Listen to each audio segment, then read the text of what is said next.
Hi friends, తొలి Ekadashi special ప్రసాదాలైన పేలాల పిండిని ఏ విధంగా తయారు చేసుకోవాలో ఈ వీడియోలో చూసిద్దాము.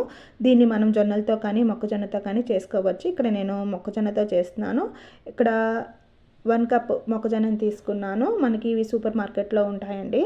తర్వాత స్టవ్ మీద ఒక మందపాటి కడాయి పెట్టుకోవాలి. ఇక్కడ నేను నాన్ స్టిక్ కడాయి పెట్టుకున్నాను. దీనిలో 1 స్పూన్ నెయ్యి వేసేసుకొని ఇది హీట్ అయ్యాక 1 టేబుల్ స్పూన్ మొక్కజొన్నలను వేసేసుకొని మనం పేలాలు రెడీ చేసుకోవాలి. మనం వీటిని నెయ్యి లేకుండా కూడా చేసుకోవచ్చండి. స్టవ్ని మీడియం ఫ్లేమ్లో పెట్టి ఈ విధంగా ఫ్రై చేసుకోవాలి. పేలాలు రావడం స్టార్ట్ అయిన తర్వాత మూత పెట్టి మూతని కంప్లీట్గా క్లోజ్ చేయకుండా కొంచెం గ్యాప్ ఇచ్చి మనం ఈ పేలాలు రెడీ చేసుకోవాలి. మిగతా వాటిని కూడా ఇదే విధంగా చేసుకోవాలండి. నేను ఈసారి నెయ్యి వేసుకోకుండా పేలాలు రెడీ చేస్తున్నాను. ప్రతిసారి 1 టేబుల్ స్పూనే వేసేసుకొని మనం పేలాలన్నిటినీ రెడీ చేసుకోవాలి. ఇప్పుడు వీటన్నిటిని ఒక గిన్నెలోకి తీసుకొని కొంచెం కొంచెంగా మిక్సీ జార్లోకి తీసుకొని మిక్సీ పట్టుకోవాలి. ఇప్పుడు మిక్సీలో కొంచెం పేలాల పిండిని ఉంచుకొని దీనిలో 1 కప్ బెల్లాన్ని 2 ఇలాచీలను కూడా వేసేసుకొని మిక్సీ పట్టుకోవాలి.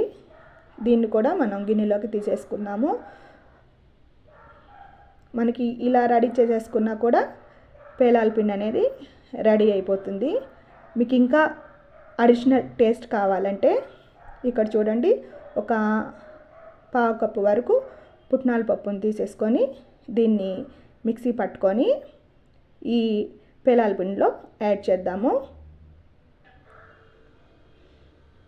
ఇంకా మీరు దీనిలో కావాలంటే కొంచెం డ్రై ఫ్రూట్స్ని కూడా వేగించుకొని వేసుకోవచ్చండి. అలా కూడా చేసుకోవచ్చు, అవి ఆప్షనల్. అంతే అండి. ఈ విధంగా ఇక్కడ నేను కొంచెం 1 స్పూన్ నెయ్యి వేసుకుంటున్నాను. ఈ విధంగా మనం రెడీ చేసేసుకుంటే మనకి పేలాల పిండి అనేది రెడీ అయిపోతుంది. మీరు కూడా ట్రై చేయండి. మనం చాలా ఈజీగా దీన్ని రెడీ చేసేసుకోవచ్చు అండి. జొన్నలతో చేసుకోవచ్చు, మొక్కజొన్నతో చేసుకోవచ్చు. ఇలా 2 విధాలుగా ఈ పేలాల పిండి అనేది